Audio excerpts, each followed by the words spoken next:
Good morning. Thank you for having done a special effort to come early morning on Sunday after having a party on Saturday evening. Well, I chose to concentrate mostly on the so-called extreme lands. And there are many reasons, of course, for that. I had done also some work on the not extreme lands, of course, but my preference has been mostly to work on the desert, swamps, marshes, tundra, taiga, and highlands. Because these are historically inhabited places. I'm not interested in Antarctica, for example, where there are no human beings. There's only historically inhabited extreme lands, because these people have been the ecological sentinel for centuries, and there is something to learn from them. This is the main reason why I concentrated on the extreme lands. These people have been the buffer between the no man's land and the extremely exhausted Anthroposphere, the humanized world. So this buffer area, where there is a strategy of adaptation of centuries-old knowledge, and also the human struggle to keep upright and to continue something. So this is why it intrigued me. And also some personal reasons, of course. I was born in an extreme land. You know, my forefathers were sort of a ruler, a small principality who lost power 350 years ago, but they continued to have their glory and surname. And then I was born in a castle in a mountain in the central Himalayas. So, and then in my surrounding was the people, the pastors, the nomads, the farmers, and the herders, and this is the people that I saw from my childhood. So I have been interested in making their life easier, making life better. So concentrating more and more development projects on those areas. Now, you see, let's go about sustainability. There has been a lot of talk about sustainability. And then sustainability, it sounds much more like about environment, which is not exactly. It's only a part of it. And let's go into the root of the term. And it comes from at least in English it says, it comes from the Middle Age English, sustaining, that comes from the Old French, which in turn comes from the Old Latin. And here there is a variety of meaning of this term, the original meaning of the term sustain.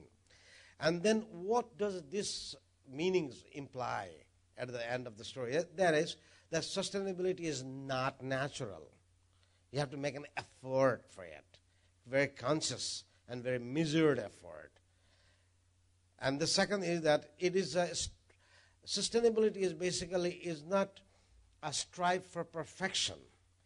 It is not an utopia. It is not perfection. It is only an attempt to preclude the discontinuity, avoid the discontinuity. It's an avoidance of disruption, avoidance of discontinuity of any system, a banking system or a financial system, a farming system, or a herding system. So it is a conscious, measured effort to avoid the disruption of a system.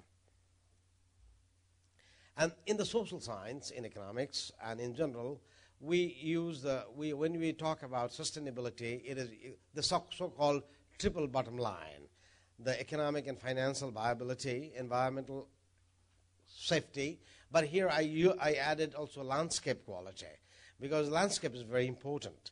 It is not only about the poisonous air or contaminated water environment. Environment is also about landscape. It's aesthetic appeal. It's input providing. You see, one of the main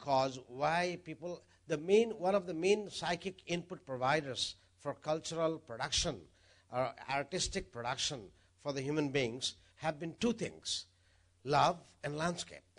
If you watch carefully, all the poem, all the drama, all the stories, they are all about either love or nature or landscape. So landscape has been undervalued. Landscape has economic value.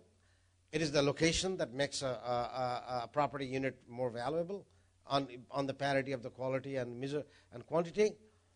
But here, that's why I add also environment and landscape quality.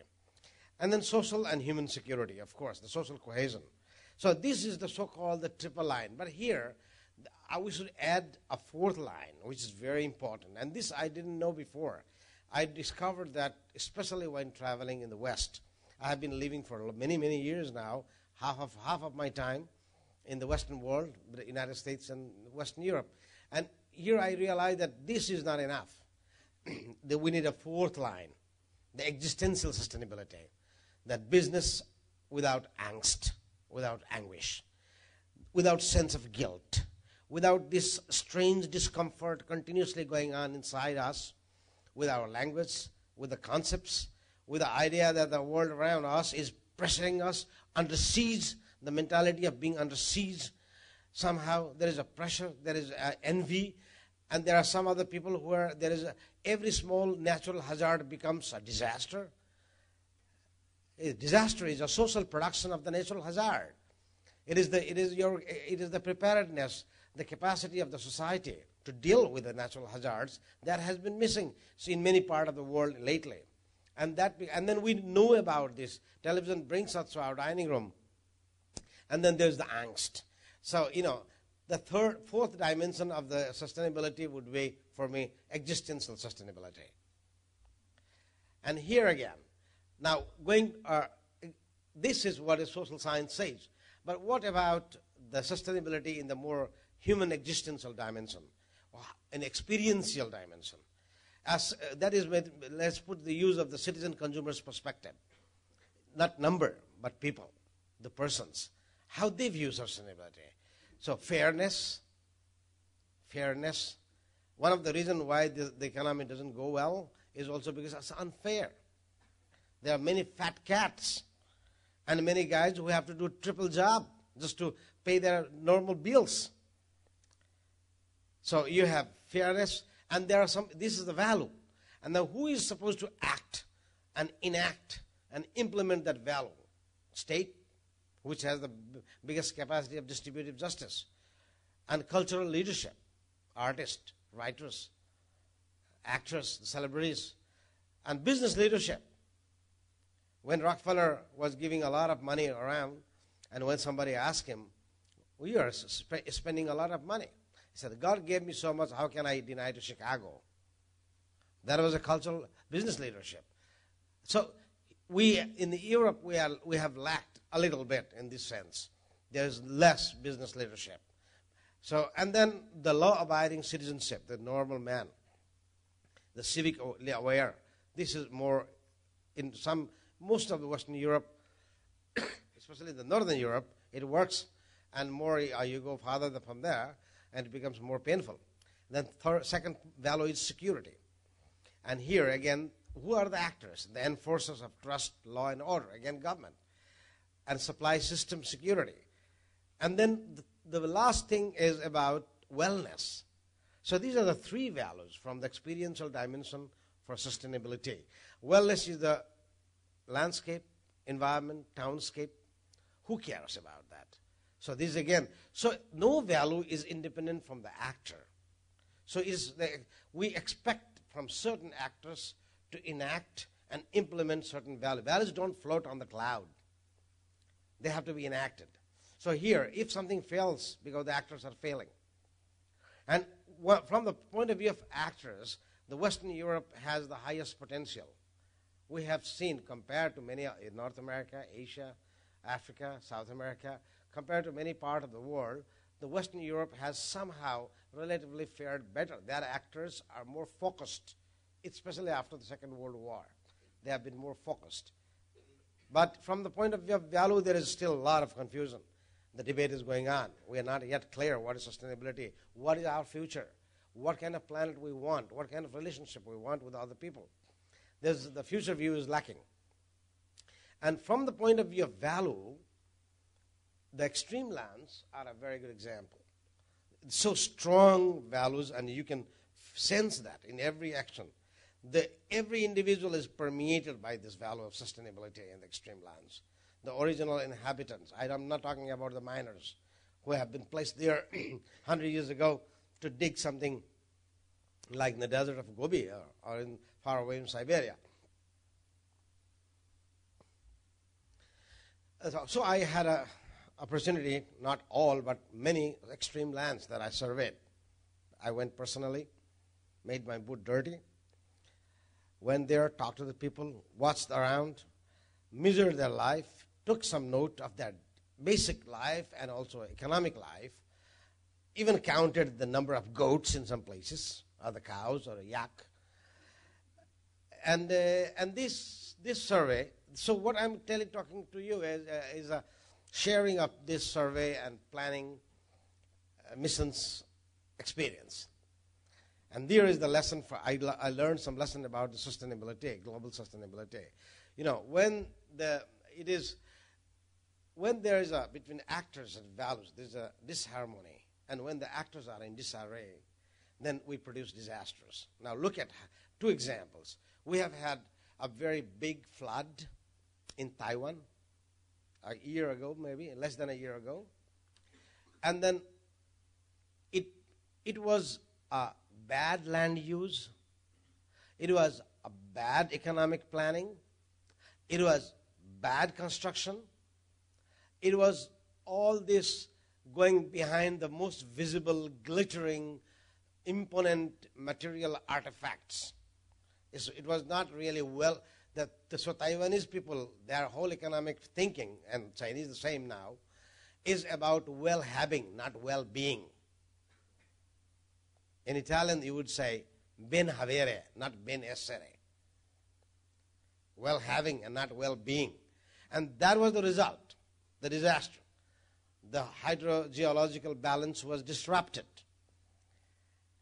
And then, but at the same time, the social cohesion, the leadership of the government, the capacity of the actors was much better.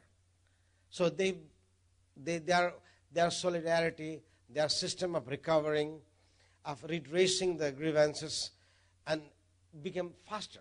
And so compared with Haiti, it was not such a disaster. So disasters are always social production, you see. Hazards are natural. We have seen many hazards, and maybe many are still to come. The climate uncertainty, frequency of strange things happening. But then the resilience, the social cohesion, the capacity of the actors to cope, then hazard don't turn into disasters.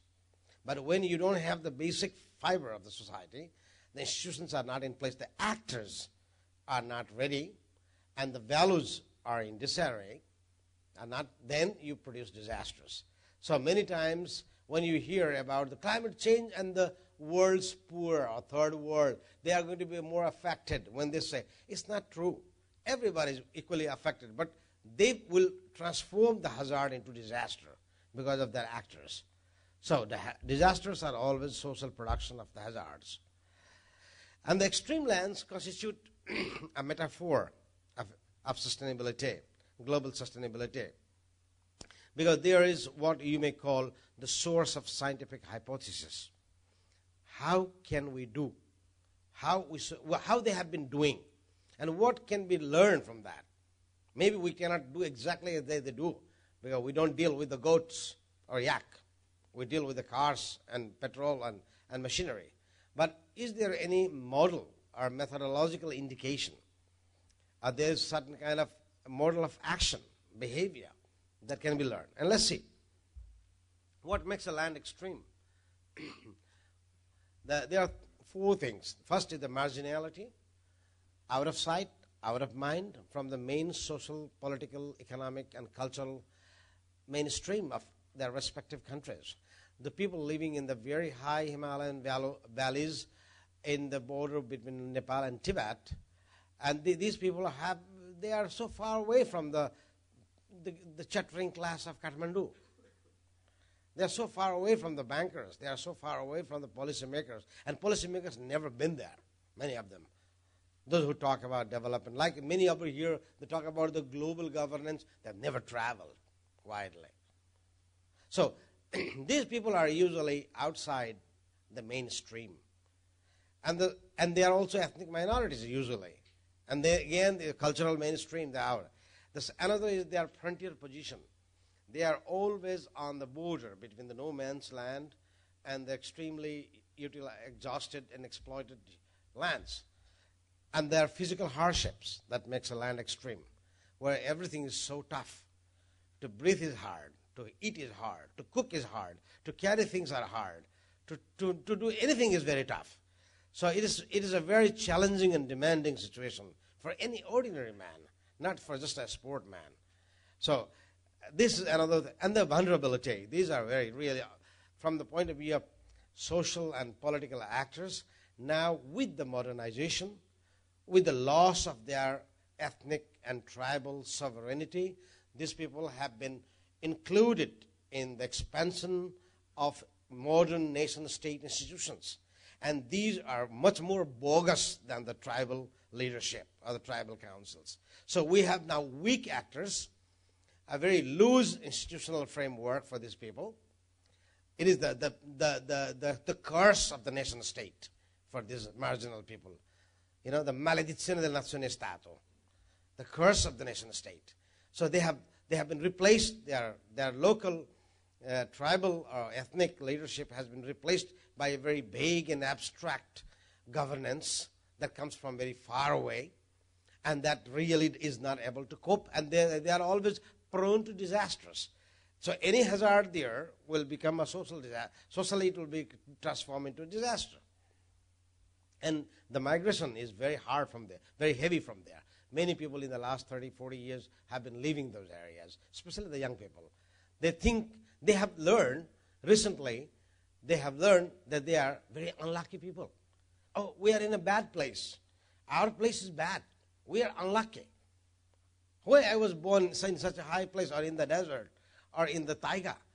So they can start considering themselves unlucky, underprivileged. So they are leaving. And so no, this is one of the point is that the accountability is pretty weak. People are prone to leave younger. Markets do not function well. So we are creating many pockets of vulnerability around the world. And you know, this is one of the reasons why I choose, and some of my friends have helped me in doing that, the extreme lands. So what did I learn from the extreme lands? Lessons learned. The first thing is the traditional cultures and traditional economic and logistic system of the extreme lands is that you don't have dispositive that can make you safe. It is from your inside that you should be strong.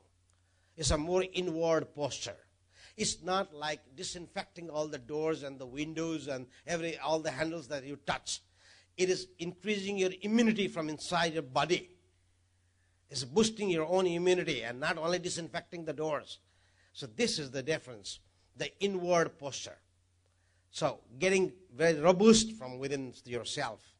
This is the first lesson that we learn. So this is cheaper, it's better, it makes us happier.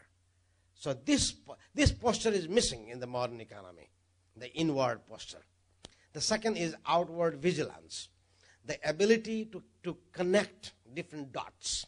There are many dots, many signals, the birds, the clouds, the land, the weather, the people, the wind.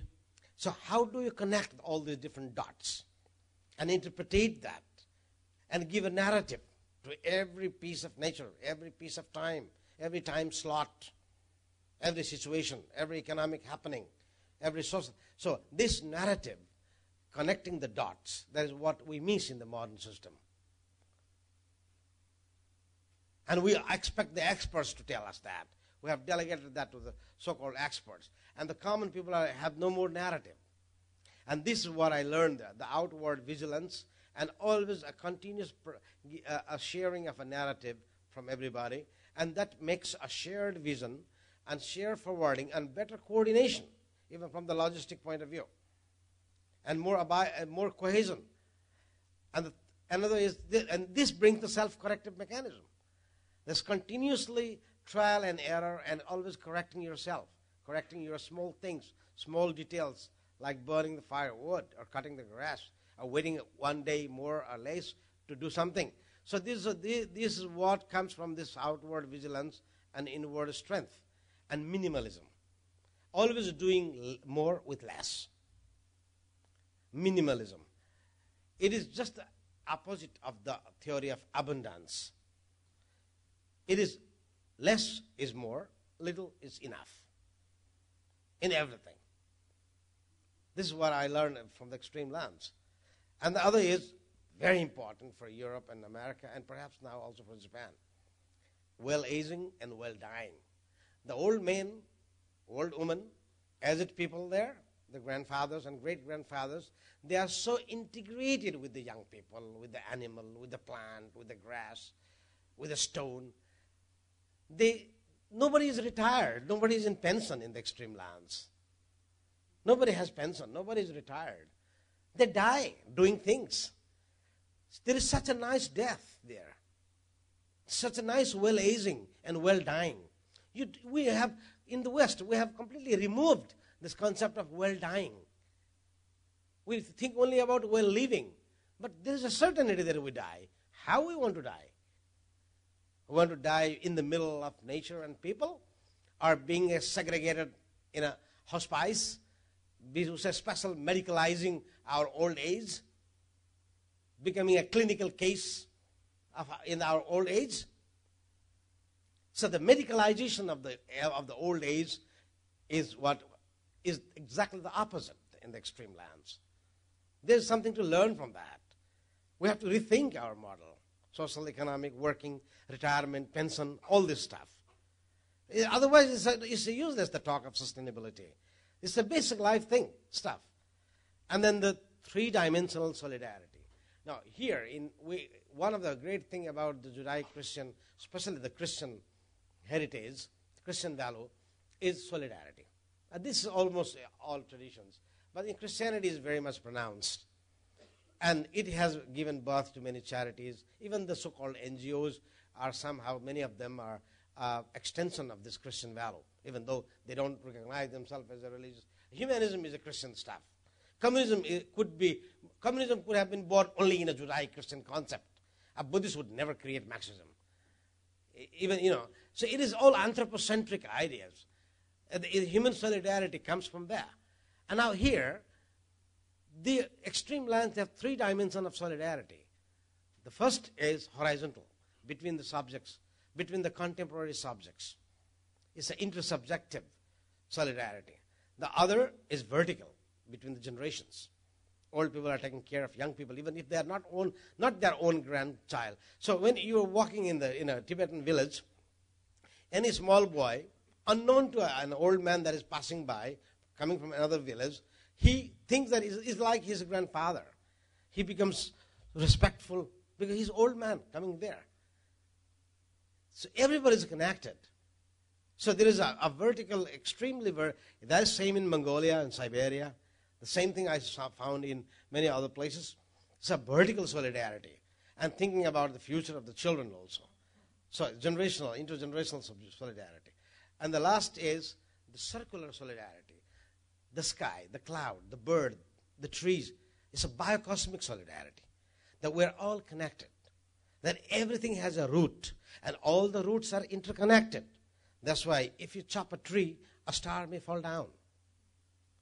So there is a connection between a star and a tree, between a plant and a butterfly, between a human being and a yak. It's not, again, the cosmobiological solidarity. This is very much strong. And that this somehow is coming back in Europe. It is part of European heritage too, pre-Christian Europe, of course. It is coming. In some way, the so-called deep ecology movement, and somehow this is what is trying to bring it back to Europeans' mind, this biocosmic solidarity. Here, now, all these things, very nice stuff. Now, what comes to the strategy, economic strategy, international economic strategy? So, it's the new geoeconomics, no more geopolitics. Because now many countries are not interested in grabbing the land of the other countries. They're interested only in sucking the resources, or sending the stuff, goods, or investing or disinvesting. So the land grab, like 19th century kind of territorial extension and territorial ambition of the powers, is finished. So geopolitics is gone. Now it's geoeconomics. And in geoeconomics, we have three kind of context. We have the rimland. What we consider to be the center is actually the periphery. An extremely overheated, overcharged, and exhausted periphery. The urban centers. The center of the international transactions, of international investments. The towns, big towns. The technosphere, where the artifacts overpower the human beings. And everybody is rushing to the rimland.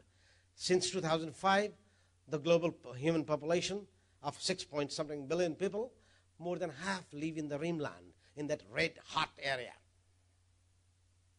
The whole overcharged area. Rimland. That's rimland.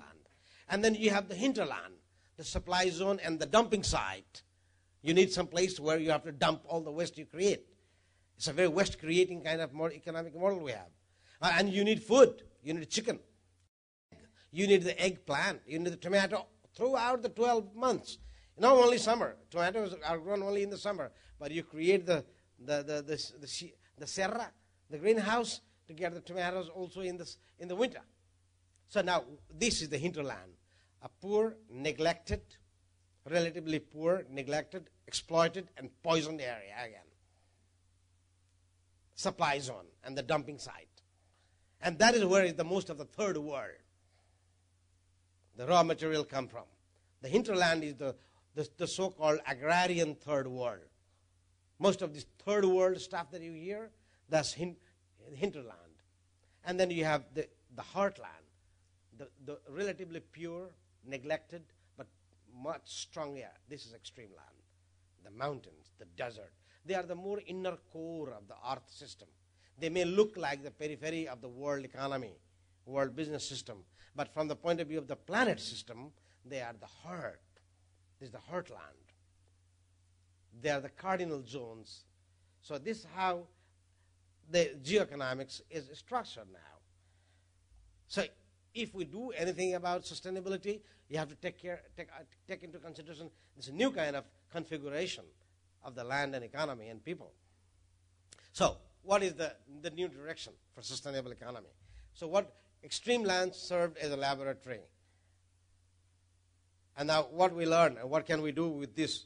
And here, a radical rethinking, I think, is necessary. But radical means you cannot only make poetry. We are economists. We have to make a social science that is empirically testable and verifiable and applicable. And I propose, I'm developing, this is the theoretical part of my work. Most of my job is more applied job, but this is some part where I'm doing little by little. And this is called Human Vulnerability Assessment Score. Is the minimum common indicator of a performance of any system. How much the human beings are vulnerable in that context. So it's not GDP, gross domestic product. But somebody talks about gross national happiness, like the government of Bhutan. They created a commission. They're trying to measure the happiness. But that's much tricky. Happiness and sadness are very subjective element. And it's very difficult to objectify them. But vulnerability is objective. Disaster proneness is objective. How much you are under constant threat of being overrun by a truck if you go on cycling on the Italian roads. Not the same like Copenhagen roads, Milano or Rome road. You will be run by a car. So the vulnerability. So there are ways to measure, and we are developing that. Even quantifiable ways, quantified ways, that the disease, the threat of conflict, violence, accident, epidemics, and the incapacity of the actors to stop hazards being a disaster or containing the damage. So here we can make an assessment score. Maybe some of you young people can join me in doing this. The lab is open. My laboratory is open. Human Vulnerability Assessment Score. So this will give the indication of which place is performing better and who is better. And the second is a little bit on a more positive and a project side, is the so-called Place Brand Value Index. It's a group of friends of mine and me. We started in 1999 the so-called place brand strategy idea, that every place is like a corporate or like a product, has a brand value. A place has a brand value, and place is it has a destination status. It attracts things, and how to turn this, how to improve this, enhance this brand value of the place, and how, you see, how people are losing, how Dubai became from one day a very great, attractive place. In just in few weeks, it becomes like a very unwanted, like it looks like a contagious place. Nobody wants to go there anymore. It has the place brand value has crashed. So what is this, and how we measure that with the socio-environmental standards, or with the services, with the art facilities, with the creativity? And so there are some other ways, and we are developing also this. And this and here now, so far we talked about theory. What I'm doing now, my next projects, and maybe you can help me. You're all welcome in the theoretical project and in the practical projects. And with this we close. I'm doing 3 things: one for Europe, and one for South America, and one in Mongolia, Siberia, and Inner Mongolia, and perhaps also Kyrgyzstan and Kazakhstan. And the idea is a Trans-Mongolia mobile community training program. The herders and the farmers of the extreme lands, if we create for them training centers, they need to become more quality in electrician, or the builders, or even the plumbers. There is no quality in the modern works, or the necessary works. So they need training, quality training. But if you create a training school, they have done some in the capital, again you are creating a paradox. You are draining away the people from their area, and again you are centralizing the learning, and the human capital improvement strategy is centralized. So I think about creating a school caravan school. The school that goes to the people is possible. I tried a small, I tried in the desert of Gobi a few months ago, and it worked. It worked. It was on a small scale. Now I would like to do this in a larger scale, creating a sort of a technical school, Techniques Fachhochschule, that keeps on moving. 3 trucks, 2 jeeps, some camels, all the instruments, and we go. And then some volunteers, some staff, some permanent staff, we keep on moving, going to the people's doorstep to train them where they need to be trained, in their and giving them the quality education in arts and métier, in the normal works. This is one project, and the other is a European project. It's called Heartland Renaissance, European Highlands Program. Europe is full of mountains, from Carpathian, Ural, Pyrenees, Alps, Apennine. How many? And they are all deserted. They have been drained away. People are on the rimlands, on the urban centers, on the flatlands. Now, how we can, this beauty of this place, the variety of ecosystems, the speciality of this, there are little food and berries and landscapes, how can we celebrate that again? How can we re-trigger a new European Renaissance from the heartlands, from the European highlands, from these forgotten lands of Europe? This is a project. I tried one experiment in one small village in the Alps, Western Alps of Italy. It worked. It was called Ecotech Community Project. Broadband in the municipality, hyperplan WiMAX with some radio breezing. So 5 kilometers zone was all connectivity. You could go by the mountain bike with your PC, with the internet key, and in the middle of nowhere you were connected with New York Stock Exchange. And in the meantime, also reordering the environment. So not working on the accessibility, but on the connectivity.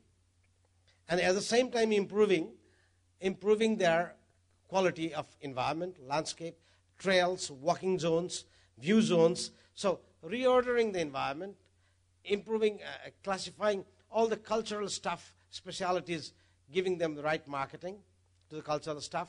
So this was called Ecotech Community Project. Go to the Google and find it. It's there somewhere, the report.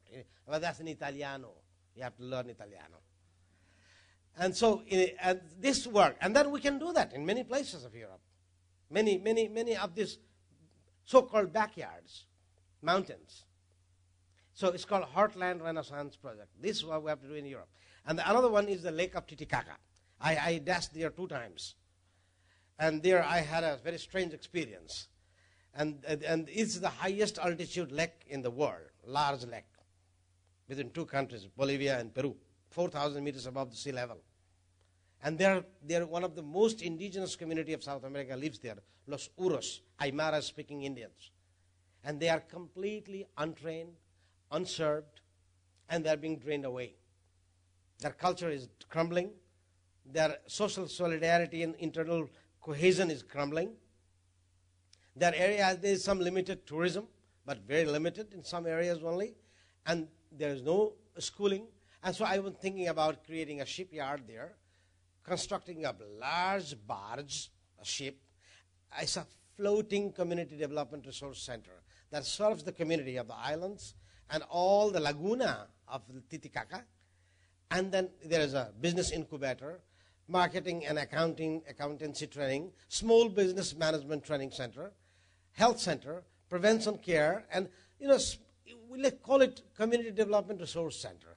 But that's floating and itinerant. That's another project. Join me. That needs a lot of money. But before the money, you need to put your heart, and the money comes. Thank you very much.